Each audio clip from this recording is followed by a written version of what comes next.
Africa Content TV.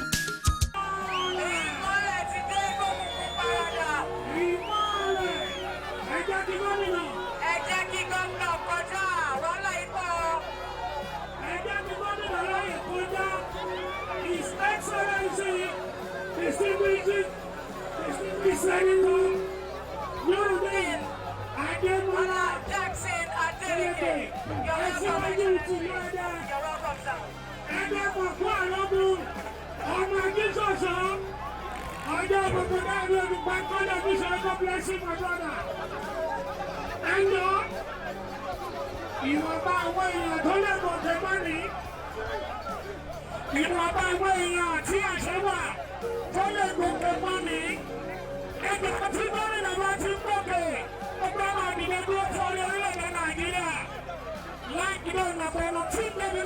Please can you blow somewhere?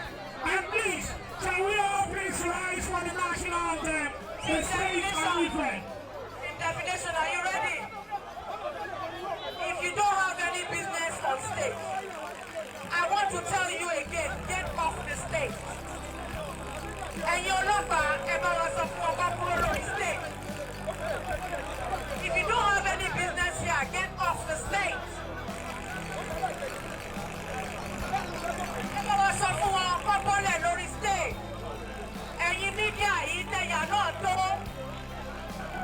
Ladies and gentlemen of the media, can you please?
That was wonderful. Quickly go and greet Papa. Eloki Baba.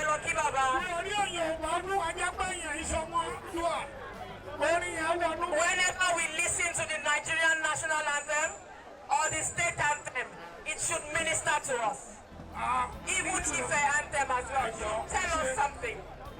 Our powerful now,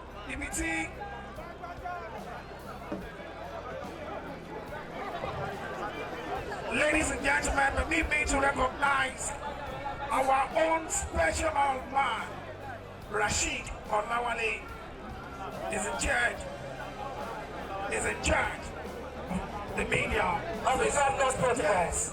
Now, ladies and gentlemen, Gagabi Alakale, and Mabinu, Atiso Petikomi Nabatike, Alakale ni, Oya, Akoni Odua, Wakoni Shadimaro, Ishadu Meta. Akoni Odua ìṣẹ́jú mẹ́ta lẹ́yìn náà Ọ̀ṣun kọ́jọ́rájò kí gómìnà tó bá wa sọ̀rọ̀ kí bóyá tó bá kí Akoni Odua ẹ jọ̀ọ́ Akoni Odua, are you ready? Oya, 3 minutes. Olojo olùfẹ́ ó ti dé ara ilé ayé ẹwà wà gbàlá.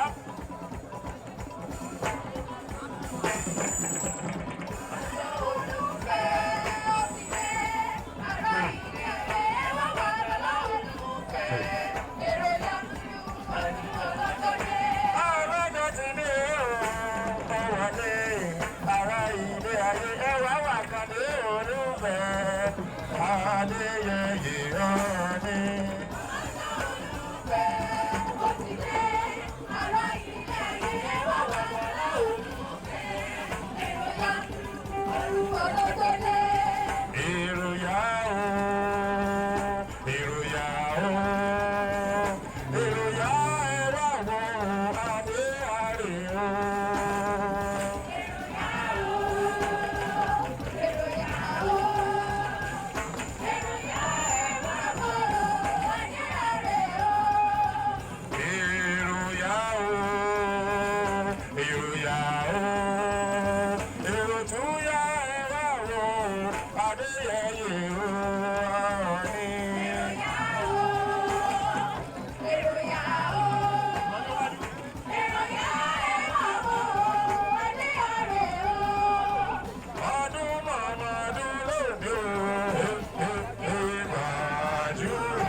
Aṣọdún ọlọ́jọ́ gbà ìròtú yagba gbàjú ọdún mọ̀mọ́ ọdún lóde gbàjú aṣọdún ọlọ́jọ́ gbà ìròtú yagba gbàjú.